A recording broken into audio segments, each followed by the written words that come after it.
So hi friends, வணக்கம். இந்த வீடியோவில் நம்ம என்ன பார்க்க இருக்கோம் அப்படின்னா 9th ஸ்டாண்டர்ட் ஜியோகிராஃபிலேருந்து ஒரு வினாக்கள் பார்த்துட்ருக்கோம். ஸோ வீடியோ ஸ்கிப் பண்ணாமல் ஃபுல்லாக பாருங்கள். இந்த வீடியோவை உங்கள் ஃப்ரெண்ட்ஸுக்கும் ஷேர் பண்ணுங்கள். கல்வராயன் மலை எந்த மாவட்டத்தில் இருக்குது அப்படின்னா விழுப்புரம் மாவட்டம். ஸோ கல்வராயன் மலை எந்த மாவட்டத்தில் இருக்குது அப்படின்னா விழுப்புரம் மாவட்டத்தில்.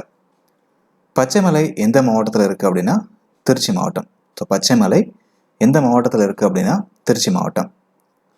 கொல்லிமலை எந்த மாவட்டத்தில் இருக்குது அப்படின்னா நாமக்கல் மாவட்டம். சித்தேரி மலை எந்த மாவட்டத்தில் இருக்குன்னா தருமபுரி மற்றும் சேலம்.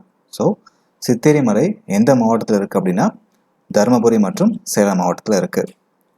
செஞ்சிமலை எந்த மாவட்டத்தில் இருக்குது அப்படின்னா விழுப்புரம் மாவட்டம். செஞ்சிமலை எந்த மாவட்டத்தில் இருக்குது அப்படின்னா விழுப்புரம் மாவட்டத்தில் இருக்குது. கிழக்கு தொடர்ச்சி மலையில் உயர்ந்த மலை எது அப்படின்னா சேர்வராயன் மலை. ஸோ கிழக்கு தொடர்ச்சி மலையில் உயர்ந்த மலை எது அப்படின்னா சேர்வராயன் மலை. மேற்கு தொடர்ச்சி மலையில் உயர்ந்த மலை எது அப்படின்னா ஆனைமலை. மேற்கு தொடர்ச்சி மலையில் உயர்ந்த மலை எது அப்படின்னா ஆனைமலை. சேர்வராயன் உயர்நிலங்களுக்கு மேற்கில் எந்த பீடபூமி இருக்குது அப்படின்னா பாராமகால். ஸோ தருமபுரி பீடபூமி. பாராமகால் அதாவது தருமபுரி பீடபூமி இருக்குது. தமிழ்நாட்டு பீடபூமியின் இரு பிரிவுகள் எது அப்படின்னா கோயம்புத்தூர் பீடபூமி, மதுரை பீடபூமி. ஸோ தமிழ்நாட்டு பீடபூமியில் இரு பிரிவுகள் எதுனா கோயம்புத்தூர் பீடபூமியும் மதுரை பீடபூமியும். தமிழ்நாட்டின் கடலோர சமவெளிகள் எங்கேருந்து எங்கே வரைக்கும் காணப்படுது அப்படின்னா வடக்கே பழவேற்காடு ஏரி முதல் தெற்கே கன்னியாகுமரி வரைக்கும். சரிங்களா? ஸோ தமிழ்நாட்டு கடலோர சமவெளிகள் எங்கேருந்து எங்கே வரைக்கும் காணப்படுது அப்படின்னா வடக்க பழவேற்காடு ஏரியிலேருந்து தெற்க கன்னியாகுமரி வரைக்கும் காணப்படுது. மெரினா கடற்கரையின் நீளம் 13 கிலோமீட்டர்.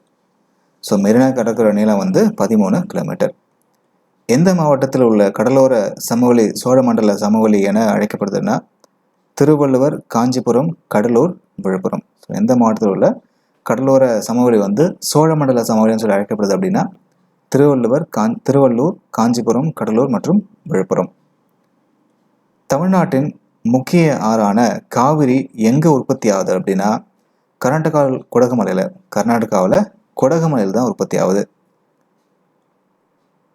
மஞ்சாரல் எந்த கடற்கரை பகுதியில் வீசுது? மாஞ்சாரல் எந்த கடற்கரை பகுதியில் வீசுது அப்படின்னா கேரளா மற்றும்